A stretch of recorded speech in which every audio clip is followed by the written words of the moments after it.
Itu dalam konteks sejarah. Maka orang-orang yang ingin mematahkan, membunuh KPK, membuat kelembagaan KPK menjadi tidak independen, menjadi dikerdilkan kedudukan posisinya, maka dia tidak melihat sejarah bagaimana lahirnya KPK ini, lahirnya lembaga anti korupsi ini. Bahkan ketika perdebatan sebelum lahirnya Undang-Undang KPK, tahun 99, 2000 itu banyak yang mengusulkan agar suatu saat nanti kalau kita punya lembaga anti korupsi, satu harus independen, dia tidak bisa disetir dikendalikan oleh presiden, oleh DPR, oleh yudikatif. Yang kedua, komisionernya atau anggotanya, SDM-nya, itu harus netral dari polisi dan kejaksaan. Teman-teman melihat nggak perkembangan KPK yang awal dengan yang akhir-akhir ini? Selalu diselipkan, selalu ditunggangi, selalu disisipi oleh orang-orang kepolisian kejaksaan yang masih aktif. Itu dalam rangka memang mau mengganggu netralitas independensi KPK. Orang lupa bahwa ketika perdebatan Undang-Undang KPK semuanya gembira ketika lembaga ini independen. Yang kedua adalah jangan sampai komisionernya ini ada unsur-unsur atau anasir-anasir kejaksaan dan kepolisian. Bukan berarti menganggap kepolisian itu buruk, kejaksaan itu tidak jelas. Bukan begitu, tetapi begini. Lembaga negara yang baru lahir pasca reformasi konstitusi harus benar-benar fresh kelembagaannya, fresh SDM-nya. Tapi kan di tengah jalan jelas. Tiba-tiba ada nama Pak Taufik Roman Ruki dulu ya. Sekarang Firly Bahuri. Dia belum mundur dari kepolisian. Ada orang-orang kejaksaan seperti Pak Antasari ya. Itu dinamika di tengah perjalanan ketika KPK sejak awal sudah running, sudah berjalan berlari, tiba-tiba ada banyak kepentingan yang terganggu. Kepentingan pertama, kepentingan partai politik. Political corruption, judicial corruption. Itu yang paling terganggu. Political corruption itu korupsi politik yang selalu dibabat oleh KPK. Hampir semua kepala daerah yang dari partai politik, hampir semua anggota DPR, DPRD yang mewakili partai politik adalah sasaran utama KPK. Sampai saat ini sudah 127 kepala daerah.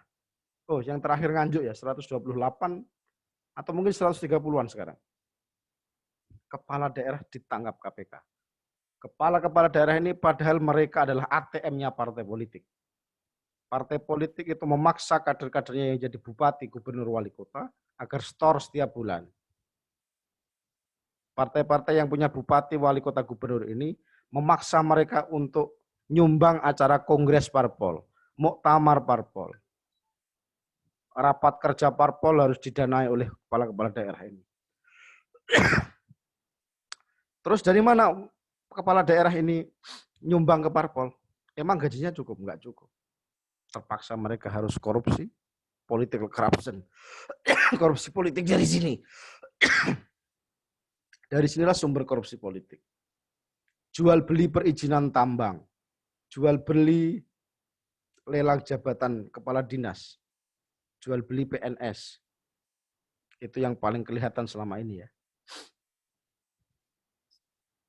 Bahkan di Klaten yang ditangkap KPK itu, kepala sekolah mau nyalon kepala sekolah pun harus store ke bupati, bupati store ke partai. Nah, maka korupsi di sektor sumber daya alam, korupsi di sektor kehutanan, di sektor tambang, di sektor perkebunan sawit ya, izin sawit dan sebagainya, itu bagian dari korupsi politik yang panjang ini. Karena partai politik butuh dana besar. Partai politik tidak punya sumber dana yang legal. Partai politik hanya mendapatkan dana dari APBN hanya kecil sekali. Kedua, partai politik mendanai kegiatan-kegiatan yang tidak rasional. kampanye, pertemuan-pertemuan parpol, running office, biaya bulanan sekretariat parpol dan sebagainya. Belum biaya politik yang pilkada, pemilu, pilpres. Mereka butuh uang besar yang pada akhirnya memaksa kader-kadernya untuk merampok uang APBN. Kalau nggak merampok uang APBN, memaksa kader-kadernya untuk meminta bos-bos pemodal, investor tambang, investor sawit dan sebagainya dengan konsesi izin tambang dan sebagainya. Ini yang menyebabkan orang-orang dari parpol benci dengan KPK, pengusaha-pengusaha hitam, investor hitam sudah jengkel dengan KPK, bahkan peserta pemilu juga jengkel dengan KPK, karena kalau ada KPK kayak gini, kita cari uang dari mana? Sebentar lagi mau pemilu, sebentar lagi pilkada. Kalau kader saya ditangkap, nyari uang dari mana? Nah, ini kalau saya sebutkan mata rantai korupsi politik itu begini. Belum bicara judicial corruption, korupsi peradilan. Ada berapa hakim jaksa, termasuk Pinangki itu ya, yang mereka terlibat dalam korupsi, jual beli putusan. Jual beli Pinangki itu apa ya? Dia menjanjikan pengurusan surat apa itu ya. Tapi kalau judicial corruption, korupsi peradilan biasanya jual beli putusan dia ya. Memperingan hukuman, membebaskan terdakwa. Itu korupsi peradilan, judicial corruption-nya di sana. Oke, saya lanjutkan yang tadi, kembali ke soal lembaga negara independen tadi. Jadi dari awal, teman-teman semuanya, KPK itu lahir karena memang dilahirkan untuk independen. Tidak untuk diintervensi oleh kekuasaan manapun, cabang kekuasaan manapun. Ketua KPK harus duduk setara dengan presiden. Ketua KPK harus duduk sama rata dengan sama tingginya dengan ketua Mahkamah Konstitusi, ketua MA dan ketua DPR. Itu artinya independen. Check and balance di sini. Undang-undang revisi Undang-Undang KPK 19 tahun 2019 menempatkan KPK bagian dari eksekutif. Ini bukan hanya turun kasta, tetapi pembunuhan ini.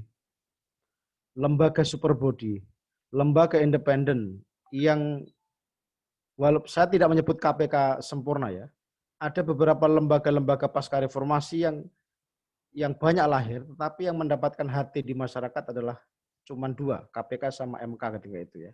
Saya belum melihat gebrakan di Komisi Yudisial. Saya belum melihat prestasinya KPU ya, gitu-gitu aja ya. Saya belum melihat ada Komnas HAM bagaimana, karena banyak kasus HAM yang ternyata belum selesai. Tapi KPK dan Mahkamah Konstitusi pelan-pelan terlepas dari soal dinamika, terlepas dari soal naik dan turunnya ya, pasang surutnya, tetapi masyarakat sudah menaruh hati di sana. KPK adalah lembaga harapan rakyat Indonesia bersama Mahkamah Konstitusi ketika itu ya. Walaupun tentu di dalam perjalanan ada banyak noda kecil-kecil, tetapi bukan berarti kemudian dibunuh, dilemahkan, dikerdilkan. Justru harus diperkuat. Tetapi hari ini kekuasaan, dinamika, konfigurasi politik kali ini sedang berupaya untuk mengubur KPK di dalam peti yang dalam-dalam. Jadi peti untuk KPK, peti mati untuk KPK itu sudah disiapkan dengan terbitnya undang-undang revisi undang-undang KPK. Ditambah lagi agar peti KPK tidak bisa dibongkar, maka putusan Mahkamah Konstitusi yang menolak uji material dan uji formil undang-undang KPK itu ditolak. Nah, maka selesai sudah. Maka Mahkamah Konstitusi ikut berkontribusi di dalam mengubur terlalu dalam perjuangan anti korupsi ini. Jadi kalau mau dilihat bagaimana politik legislasinya, seputar dibalik lahirnya revisi Undang-Undang KPK, sudah disiapkan revisi Undang-Undang Mahkamah Konstitusi, yang pasal-pasalnya juga kontroversial karena usia hakim konstitusi 70 tahun, berarti itu memberi hadiah kepada hakim-hakim konstitusi yang harusnya pensiun di usia 65. Itu berarti hakim-hakim MK harus berhutang budi secara politik kepada DPR dan Presiden selaku pemegang kekuasaan legislasi. Sehingga beberapa uji materi undang-undang yang berkaitan dengan politik, MK takut, MK tidak mau head to head. Cari aman dia. Kalau undang-undang KPK, ya kita bila DPR, kita kembalikan ke DPR, ke Presiden. Itu ya. Kemudian lahir kemudian namanya tes wawasan kebangsaan. Lahir norma yang bunyi bahwa pegawai KPK harus berstatus aparatur sipil negara. Wah, ini selesai. Dari pasal ini saya sudah bisa menduga bahwa pelemahan KPK secara SDM ini melalui ayat pasal ini. Bagaimana mau independen kalau SDM-nya, stafnya, pegawainya, penyidiknya, penuntutnya, itu harus berstatus ASN. Padahal ini lembaga negara independen yang pengaturan kebijakan mengenai SDM-nya itu harus dikelola internal oleh KPK. Tidak boleh tunduk kepada kekuasaan lain seperti Kemendagri ya.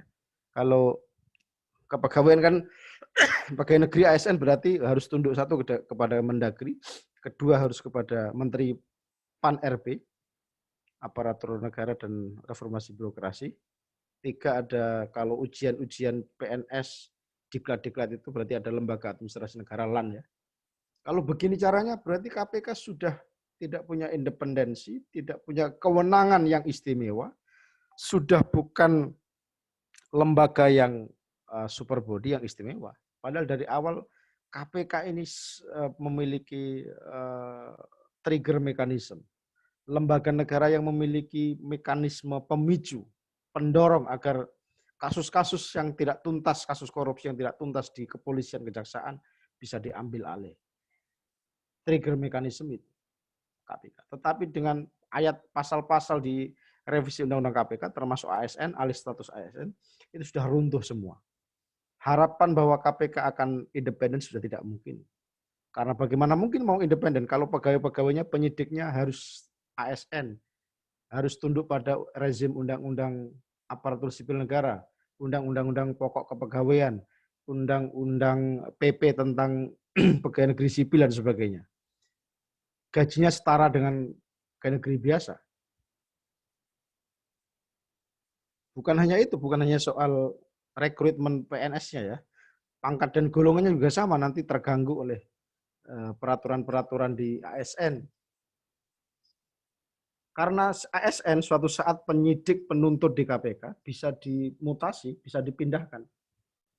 Ini ada pegawai KPK yang sedang menyidik gubernur DKI misalnya.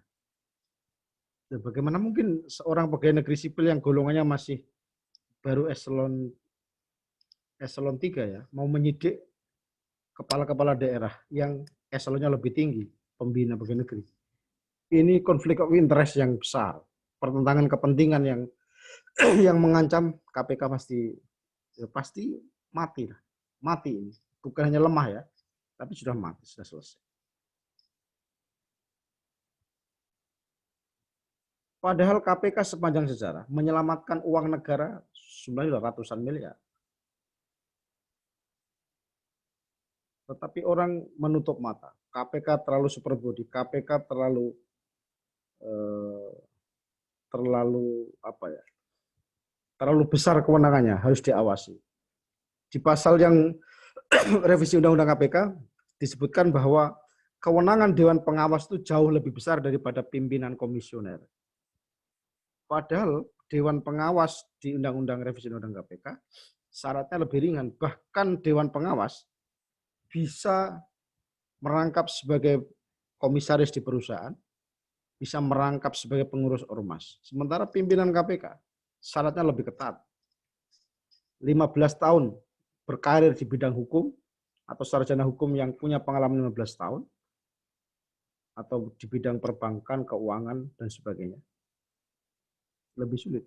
Sekali lagi, kenapa konsep Dewan Pengawas dimasukkan? Ya dalam rangka merusak agar KPK bisa dikontrol oleh kekuasaan, oleh partai-partai pengusung kekuasaan. Selama ini, ketika KPK independen, tidak ada Dewan Pengawas, komisioner-komisioner yang terpilih kalau itu berintegritas, masih punya kewenangan yang besar untuk melakukan OTT, tangkap tangan, untuk melakukan penyidikan, pengawasan, dan sebagainya. Tapi begitu ada Dewas, selesai sudah. Presiden bisa intervensi Dewan Pengawas. Partai-partai besar, penguasa bisa intervensi Dewan Pengawas. Bahkan bisa menitipkan orang-orang yang di Dewas. Sekali lagi, konsep Dewas itu aneh di dalam lembaga negara independen. Lembaga negara independen itu sifatnya sudah fungsi pengawasan, controlling. Kenapa diawasi lagi? KPK, KPU, Komisi Yudisial, Komnas HAM, itu mereka pengawas. Kok dikasih Dewan Pengawas lagi? Yang mengawasi mereka masyarakat, DPR. DPR kan punya fungsi kontrol. Kenapa mau dihabisi lewat Dewas itu, Dewan Pengawas? Jadi ada sekitar 26 catatan tentang Undang-Undang KPK revisi itu. Tapi yang terpenting ya Dewas, soal ASN, soal statusnya di bawah eksekutif. Yang penting-penting itu. Saya tidak akan menggunakan waktu 50 menit, karena nanti berarti saya di sini seperti mengajar kuliah ya. Padahal saya ingin mengajak diskusi teman-teman semuanya. Biar ini trigger mekanisme, mendorong, memicu akan teman-teman malam weekend ini tidak hanya ngopi di, wah ini kelihatannya banyak yang di warung kopi tadi. Situasi pandemi kayak gini masih pada ngumpul di warung kopi.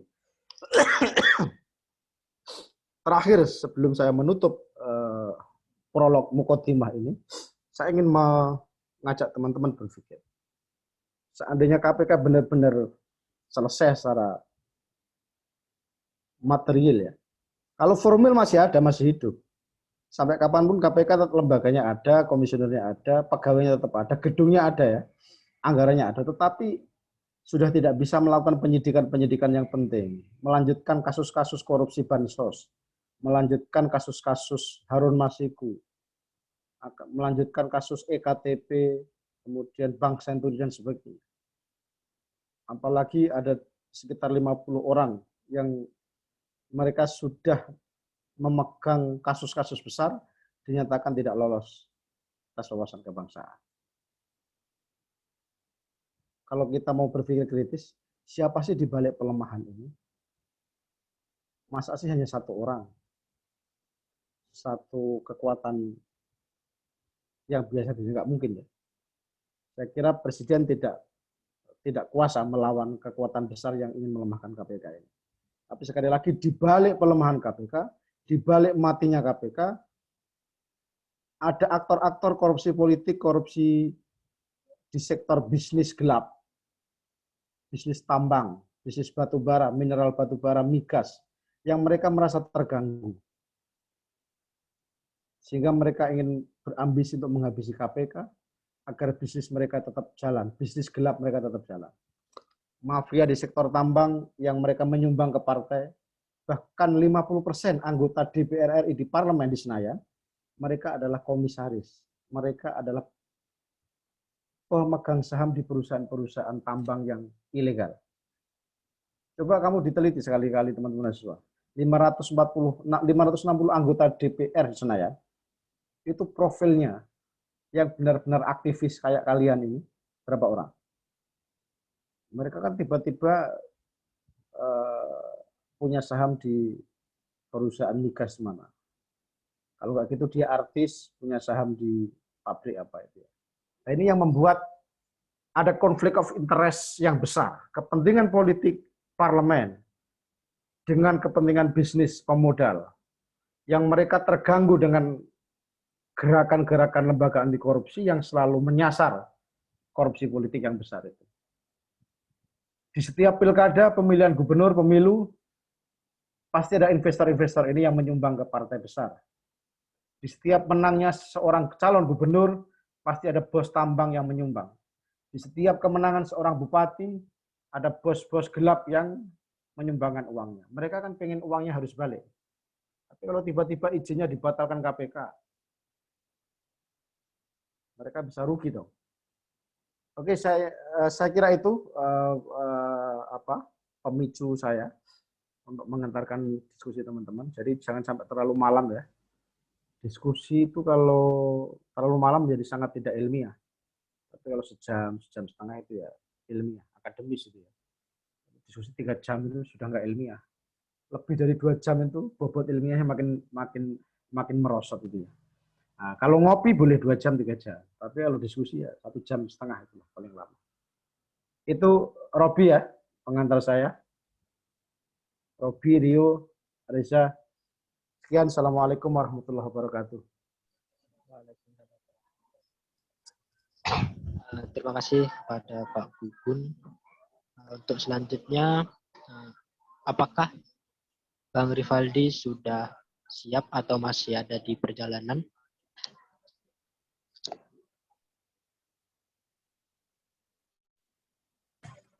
Bisa.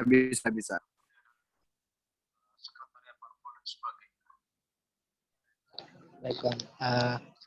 Untuk selanjutnya pemaparan dari Presma UN Sunan Kalijaga periode 2019-2020 pada Mas Rivaldi, saya persilahkan, waktunya 30 menit. Terima kasih.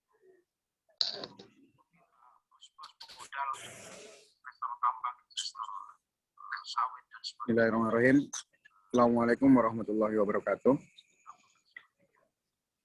Sebelumnya saya mohon maaf ini kepada kawan-kawan dan juga kepada Pak Gugun dan juga Mas Dian selaku pemateri, karena posisinya saya sedang di luar, jadi mungkin kurang kondusif ya. Suaranya juga agak ribut, tapi jelas kan suaranya ya? Jelas, Bang. Oke, siap. Sebelumnya saya menyampaikan terima kasih kepada kawan-kawan organisasi mahasiswa di Fakultas Ekonomi dan Bisnis Islam karena sudah memiliki inisiatif untuk melaksanakan diskusi yang saya pikir ini memang sedang hangat-hangatnya untuk kemudian dibahas dan juga didiskusikan oleh kalangan mahasiswa, karena berbagai polemik yang muncul terkait dengan KPK, lalu kemudian muncul tagline-tagline pelemahan KPK dan sebagainya, sama seperti pada malam hari ini mengambil tema pelemahan KPK. Saya pikir sangat menjadi satu apresiasi besar ya untuk Ormawa di FEBI. Lalu kemudian juga bagi saya satu kebanggaan ya bisa satu forum dengan Bapak Gugun. Mungkin kalau membahas terkait dengan undang-undang, kemudian karena dibahasnya terkait dengan Undang-Undang Nomor 19 tahun 2019, mungkin Bapak lebih kompeten ya dengan itu. Namun juga tadi disampaikan bahwa salah satu hal yang kemudian ingin dibahas juga adalah bagaimana kemudian gerakan anti rasuah di kampus itu bisa dikembangkan, mungkin lebih ke sana. Karena jika terkait dengan isi dari undang-undang, kemudian secara formal, non-formal, materi, dan sebagainya, tadi sudah sangat banyak disampaikan. Bahkan sampai tadi disampaikan juga bahwa ada beberapa poin terkait dengan upaya pelemahan, yang diduga upaya pelemahan, dan mungkin saat ini juga sudah bisa kita saksikan bahwa itu memang benar-benar terjadi. Seperti kemudian harusnya ada Dewan Pengawas, lalu kemudian harus beralih status menjadi ASN, sampai kemudian berakhir kemarin ada TWK yang kemudian setelah teman-teman juga pasti sudah pernah menonton filmnya kan, KPK Endgame, itu juga sudah diungkap bagaimana kemudian isi dari tes wawasan kebangsaan itu. Lalu kemudian teman-teman mungkin juga salah satu yang kemudian mohon maaf ya ini kalau agak ribut ya. Jadi satu hal juga yang kemudian ingin saya sampaikan juga, bahwa hari ini penting menjadi perhatian kita adalah kenapa kemudian korupsi ini bisa berkembang dan kemudian korupsi ini bisa menyerpak. Tadi salah satu penyebabnya juga sudah disampaikan bahwa salah satunya adalah mungkin ada tuntutan dari partai politik bisa jadi salah satu pendorong. Atau mungkin ada juga yang terjadi bahwa kondisi perekonomian tidak ada yang bisa menyangka, bisa saja naik turun atau mungkin ada kebutuhan yang tidak bisa terpenuhi sehingga harus kemudian dilakukan hal itu. Namun ada satu hal yang kemudian bagi saya juga penting untuk kita diskusikan, bahwa salah satu cikal bakal munculnya korupsi itu karena memang berawal dari kebiasaan yang kemudian dianggap menjadi biasa. Hal ini bisa terjadi saja di kampus misalnya. Misalnya kita kemudian di kampus melaksanakan kegiatan, lalu kemudian dianggap bahwa kegiatan ini ya sudah, ini biasa saja. Kita kemudian mengalihkan anggaran dan sebagainya, terus kemudian yang seharusnya dialihkan untuk anggaran A, kemudian kita buat untuk anggaran B dan sebagainya. Itu juga menjadi salah satu, saya pikir, cikal bakal yang kemudian dibiasakan dan kemudian nanti ke depannya akan menjadi kebiasaan. Saya pikir kita sama-sama sepakat bahwa hal-hal yang kemudian dilakukan terus-menerus menjadi kebiasaan dan ini akan terus berkelanjutan ke depannya. Lalu kemudian satu hal yang kemudian juga ingin saya sampaikan terkait dengan fenomena ini adalah ada perubahan yang terjadi dari pola pengembangan gerakan anti rasuah di mahasiswa itu sendiri. Ketika 2019, ketika hangat-hangatnya waktu itu kemudian ada pelemahan KPK, lalu kemudian ada wacana revisi undang-undang KPK, lalu kemudian banyak sekali kemudian muncul aksi penolakan, muncul kemudian juga diskusi di kalangan mahasiswa, kemudian muncul begitu banyak gerakan-gerakan solidaritas yang dilakukan oleh mahasiswa, namun sampai kemudian hari ini nyatanya kemudian revisi itu tetap disahkan dan kemudian hari ini terjadi lagi untuk pelemahan KPK, salah satu upaya pelemahan KPK dengan adanya tes wawasan kebangsaan. Namun ini juga tidak menjadi begitu seksi untuk kemudian dibahas di mahasiswa. Tidak terlalu banyak kemudian dari kalangan mahasiswa yang tertarik untuk membahas ini. Tidak terlalu banyak kalangan mahasiswa yang kemudian ingin konsentrasi dalam pembahasan ini. Ini kan menjadi satu catatan penting ya bagi kita mahasiswa, apakah kemudian ada kemunduran berpikir atau kemudian daya kritis yang kemudian menurun atau mungkin ada faktor-faktor lain yang terjadi. Kawan-kawan, saya ingin menyampaikan satu fakta yang kemudian ini mungkin bisa menjadi tamparan atau mungkin bisa menjadi pukulan telak bagi kita mahasiswa yang harusnya kemudian menjadi garda terdepan dalam menjadi mitra kritis pemerintah ya. Saya tidak mengatakan bahwa mahasiswa hari ini kemudian harus anti pemerintah, tidak. Saya tidak ingin mengatakan itu. Hari ini saya ingin mengatakan bahwa mahasiswa harusnya memang menjadi mitra kritis. Ada saat di mana kemudian harus kemudian menjadi mitra, tapi kemudian jika ada kebijakan, jika ada kemudian hal yang dilakukan pemerintah tidak baik, maka pemerintah harus menjadi pihak-pihak yang kemudian mengkritisi hal itu. Dan kemudian tidak boleh mahasiswa kemudian tunduk dan kemudian membiarkan hal itu terjadi. Hari ini teman-teman, ketika dengan adanya tes wawasan kebangsaan, ada kemudian fenomena yang saya pikir ini menjadi tidak lazim, ketika kemudian beberapa orang kemudian memilih untuk membela beberapa anggota yang kemudian tidak lolos tes wawasan kebangsaan, lalu kemudian ada juga yang ternyata membuat aksi-aksi dukungan terhadap dukungan terhadap ketua KPK Firly sendiri. Itu terjadi teman-teman, itu ada. Dan hari ini kemudian harus kita sadari ini menjadi catatan penting bagi kita. Apakah kemudian idealisme itu akan terjual dengan mungkin dengan rupiah atau mungkin dengan apa, kita tidak paham terkait dengan itu. Cuman teman-teman juga harus mengantisipasi itu. Makanya kemudian hari ini saya menyampaikan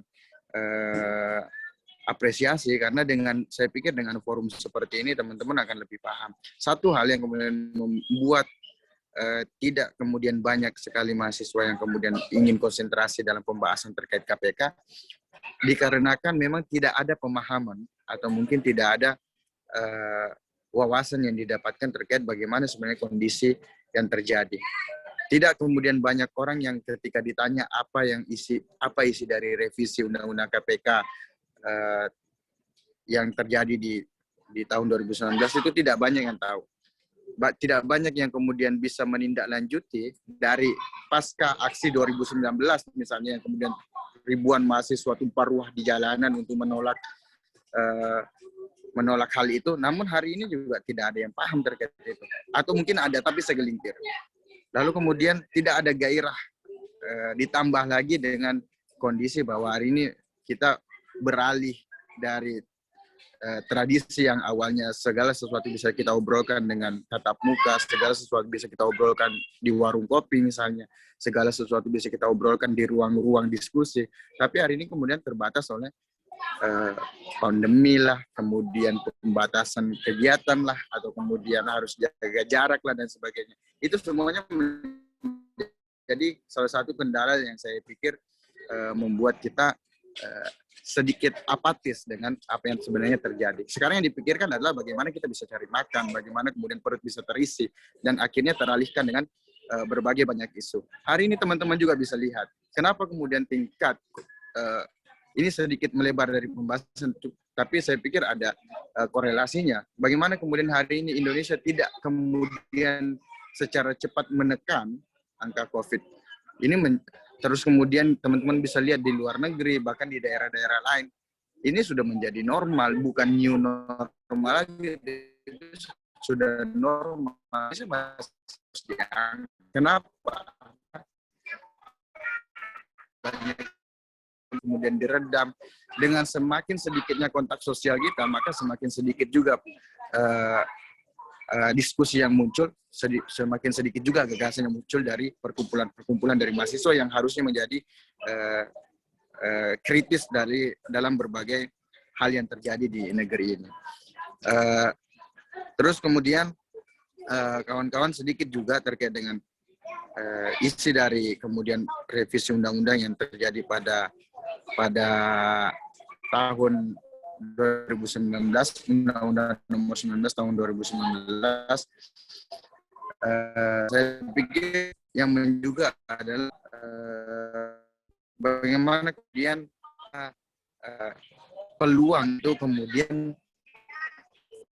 pegang KPK kriminalis, bagaimana kemudian ada alur panjang yang harus dilalui ketika ingin melakukan pendidikan, ada kemudian alur panjang izin dari ini, salah satu yang kemudian membuat operasi tangkap itu saya kemudian mengawasi, karena kemungkinan kebocoran informasi itu lebih tinggi, sangat tinggi. Kemudian bisa saja kemudian ketika adanya pelaporan dari penyidik yang menangani perkara kepada Kasatgas, lalu kemudian dari Kasatgas harus kepada Direktur Penyidikan, dari Direktur Penyidikan harus lagi kepada Deputi Bidang Penindakan, lalu kemudian sampai kepada di mana dari pimpinan kemudian harus ada izin dari Dewan Pengawas. Ini kan menjadi satu jalur panjang yang kemudian bisa memberikan informasi atau kemudian adanya kebocoran informasi sehingga target bisa saja menghindar dari hal itu. Lalu kemudian ada juga dalam revisi itu yang kemudian menunjukkan bahwa bisa saja menjadi multitafsir, di mana kemudian dikatakan bahwa KPK harus bisa mencegah terjadinya korupsi. Jadi itu lebih kepada redaksi ya, mungkin lebih kepada redaksi, dan juga menyampaikan bahwa KPK ketika akan ada korupsi, maka tugasnya adalah mencegah, bukan kemudian, jadi ada tindakan persuasif yang dilakukan untuk kemudian agar korupsi itu tidak terjadi, bukan kepada penanganan ketika kasus itu terjadi dan bisa melakukan operasi tangkap tangan misalnya. Nah itu beberapa ya revisi yang ada yang kemudian menjadi polemik dan juga menjadi kontroversi di kalangan mahasiswa, mungkin juga di beberapa pengamat politik dan juga mungkin beberapa orang-orang yang kemudian berkonsentrasi pada bidang hukum seperti ini misalnya. Dan juga terakhir saya ingin menyampaikan sebelum kemudian nanti mungkin bisa kita lanjut di diskusi, sedikit ingin sampaikan, saya ingin kembali menekankan terkait dengan bagaimana gerakan mahasiswa sendiri atau kemudian pengembangan gerakan anti rasuah di kampus itu sendiri.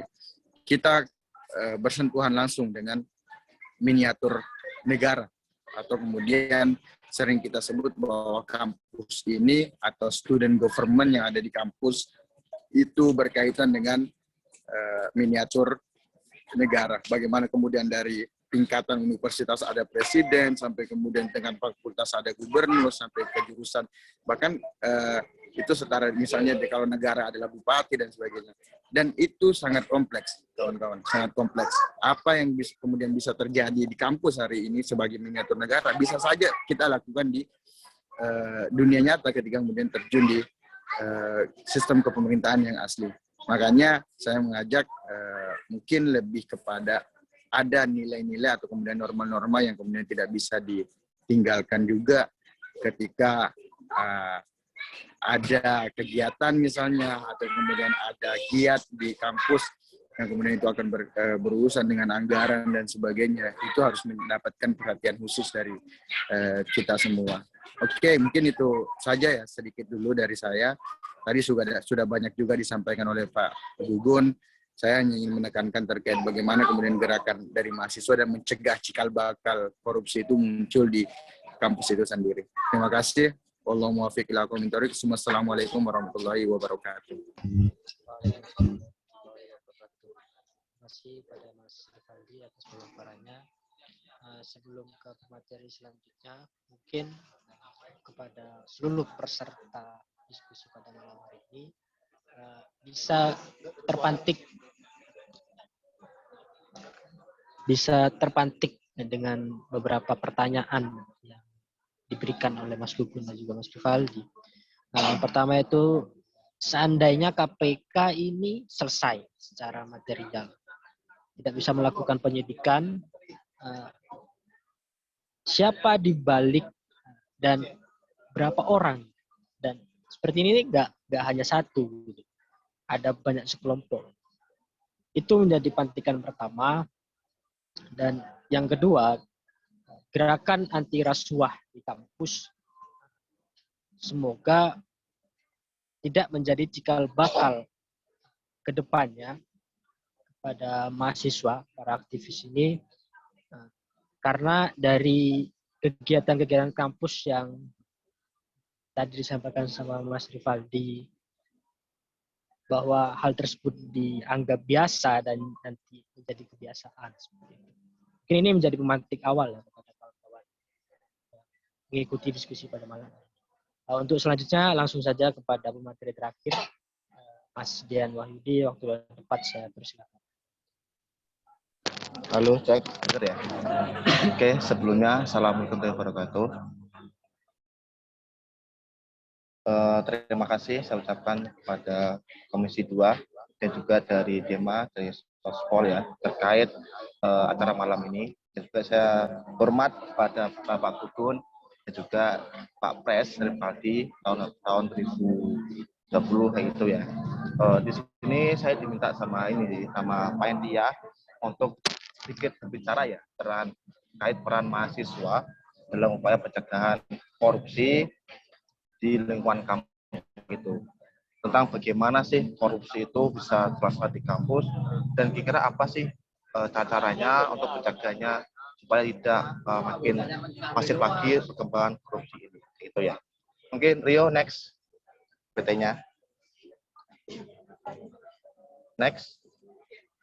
Oke, sebelum kita lebih jauh tentang peran mahasiswa ya dalam pencegahan ini, kita harus tahu tentang pengertian dari korupsi itu apa. Gitu kan. Korupsi itu, yang tadi mana yo? Korupsi itu tadi, yang awal tadi, pertama. Nah, korupsi itu adalah kejahatan luar biasa atau disebut dengan extraordinary crimes, atau perbuatan busuk seperti penggelapan uang, penerimaan uang sogok, dan sebagainya yang merugikan dan tempatnya sangat luar biasa sekali. Itu korupsi ya. Terus korup itu adalah perilakunya atau perilaku buruk yang dilakukan sama seseorang. Kalau koruptor itu adalah orangnya atau pelakunya dalam pelaksanaan korupsi tersebut. Kayak gitu ya lebihnya. Next. Lah, dalam undang-undang sendiri, sudah jelasin kan terkait gerakan anti korupsi, yaitu pada Undang-Undang UU nomor 30 tahun 2002, yaitu tentang pemberantasan tindak pidana korupsi, itu dirumuskan sebagai tindakan untuk mencegah dan memberantas korupsi itu dengan berbagai cara, dan dengan koordinasi, supervisi, monitor, pendidikan, dan pendidikan. Begitu. Next saja yuk, lebih cepat. Next saja. Dalam UU tersebut itu ada 3 unsur utama yang menjadi konsen pencegahan korupsi. Yang pertama itu, yang tadi yo, 3 unsur. 3 unsur tadi. 3 unsur tadi ya, 3 unsur pencegahan menurut UU nomor 30 itu ya, itu pencegahan. Sekali ini dilakukan kalau bisa sedini mungkin terkait pelaku korupsi, karena korupsi ini sangat merugikan sekali bagi negara, juga sangat merugikan bagi masyarakat miskin yang ada di Indonesia. Gitu. Itu yaitu penindakan, jelas sekali. Terjadinya korupsi, otomatis dia harus mendapatkan punishment atau hukuman yang sesuai dan yang apa yang dia lakukan. Gitu. Yang ketiga yaitu peran serta masyarakat ataupun mahasiswa. Di sini mahasiswa dituntut untuk berperan aktif dan kritis dalam menyampaikan ataupun menyampaikan gagasannya terkait perilaku korupsi ini di negeri ini, khususnya di lingkungan kampus. Dari hal sekecil sampai hal besar harus dilakukan untuk sebagai edukasi ke masyarakat terkait larangan perilaku korupsi yaitu. Terus, di sini kita masuk ke mahasiswa ya. Mahasiswa sebagai pencegahan korupsi kampus ini ada 4 aspek utama yang mungkin saya tidak akan terlalu detail ke semuanya, cuma fokus ke lingkungan kampus saja itu. Tapi sedikit aja saya jelaskan. Yang pertama yaitu lingkungan keluarga. Nah, lingkungan keluarga ini itu merupakan lingkungan yang merupakan awal mahasiswa itu terbentuk di situ. Jadi keluarga ini merupakan langkah awal untuk pembentukan anti korupsi di situ. Dengan cara apa? Dan cara bersifat jujur, dengan perilaku mungkin bertanggung jawab, dan juga sebagai forum mediasi atau forum komunikasi antara keluarga dengan mahasiswa itu untuk pencegahan perilaku korupsi. Yang kedua yaitu terkait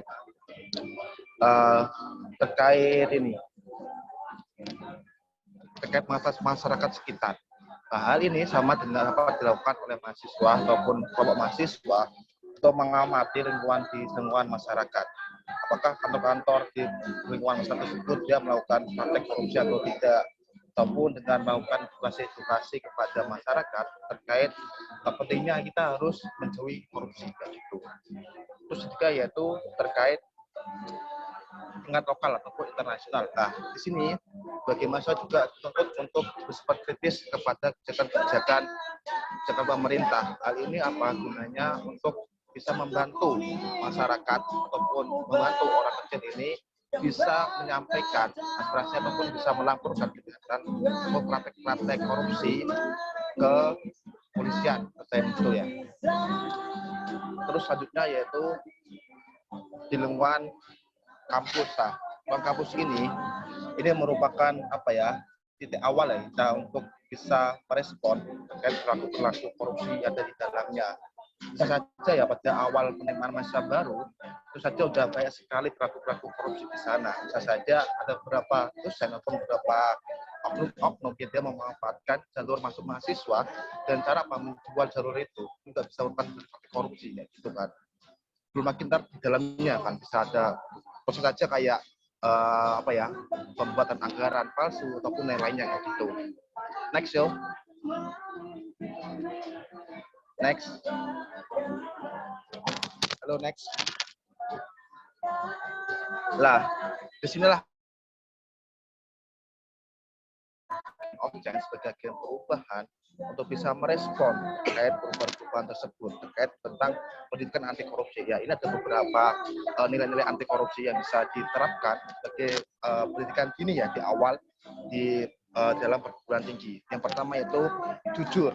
Jujur ini dimaksudkan adalah mahasiswa harus diberikan pemahaman tentang kejujuran itu seperti apa. Saja dengan hal yang kecil, misalkan mencontek, ataupun fenomena plagiasi, ataupun dengan cara mungkin cek absen kayak gitu kan. Dua yaitu dengan cara kedisiplinan, dengan cara mematuhi seluruh kebijakan yang ada di kampus. dan juga menuruti seluruh pekerjaan dengan on time kayak gitu. Next.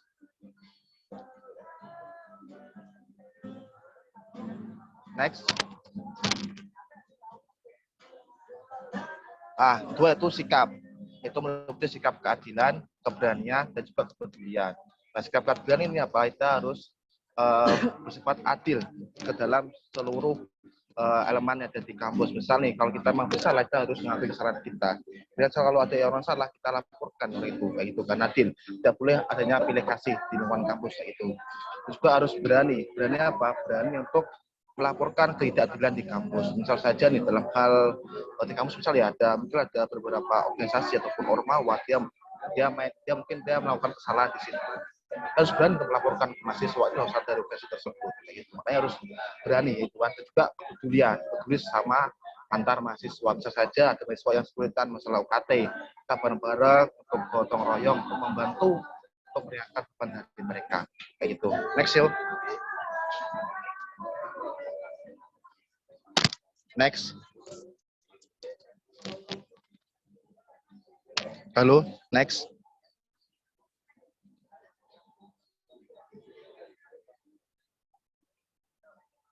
Halo, yo, next.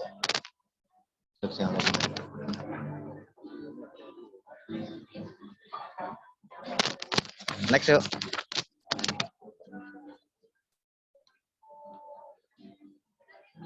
Nah, tiga yaitu etos kerja yang meliputi itu kerja keras, kesederhanaan, dan juga kemandirian. Kerja keras maksudnya apa? Itu belajar dengan sungguh-sungguh di dalam meraih cita-cita kayak gitu.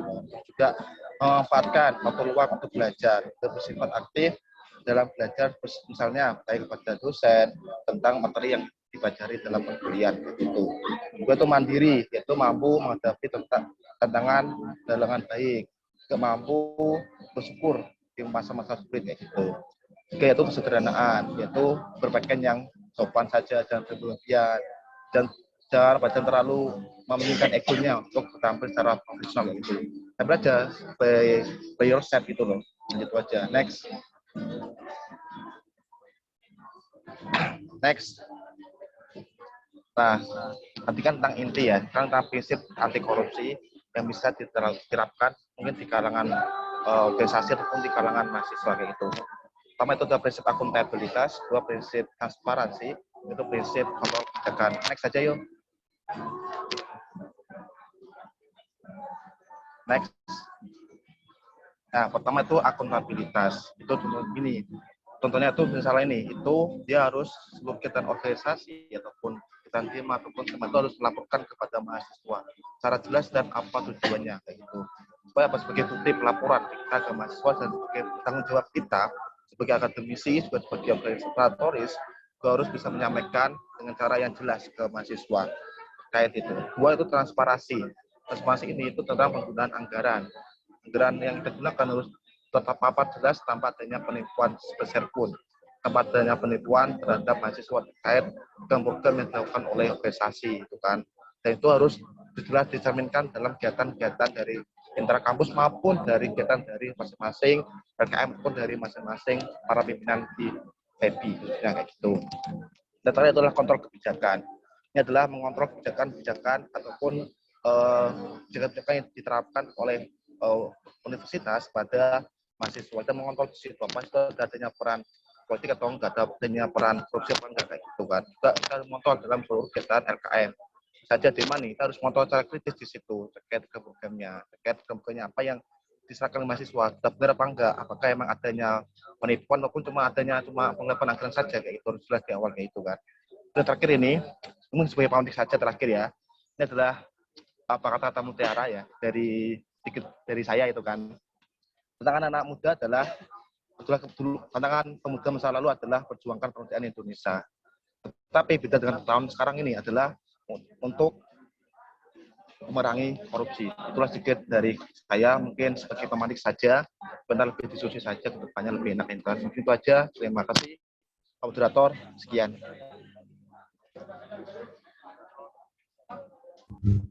Baik, terima kasih pada Mas Dian atas pembicaranya. Untuk selanjutnya yaitu sesi tanya jawab pada seluruh peserta. Mungkin bisa langsung, kalau malu bisa lewat chat atau enggak raise hand di partisipan. Atau langsung open mic apa? Monggo pada kawan-kawan yang ingin bertanya.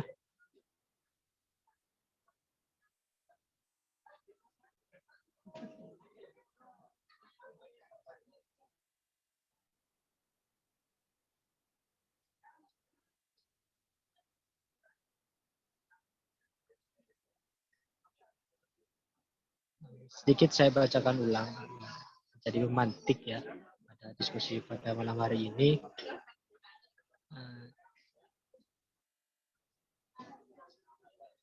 Pada gerakan mahasiswa kemarin, itu seluruh aktivis mahasiswa pada tahun 2019 itu turun ke jalan semua. Seperti yang disampaikan sama Mas Rivaldi tadi. Aksi turun ke jalan, semua turun ke jalan untuk menggagalkan revisi UU nomor 19 tahun 2019. Tapi nyatanya itu tetap terjadi. Nah, itu kesalahannya dari mahasiswanya sendiri atau memang sudah tidak ada power seperti itu. Untuk pertanyaan selanjutnya itu, seandainya KPK saat ini itu selesai secara material, maksudnya tidak bisa melakukan penyelidikan ya, karena tadi yang dijelaskan sama Pak Gugun, KPK kalau menjadi ASN itu malah di bawahnya kepala pemerintahan, di mana menyidik. Gitu. Ini tuh dibalik pelemahan dan sekarang itu pembunuhan kepada KPK itu siapa? Mungkin pada kawan-kawan ada yang ingin bertanya atau menanggapi antikan tadi dari para pemateri, monggo.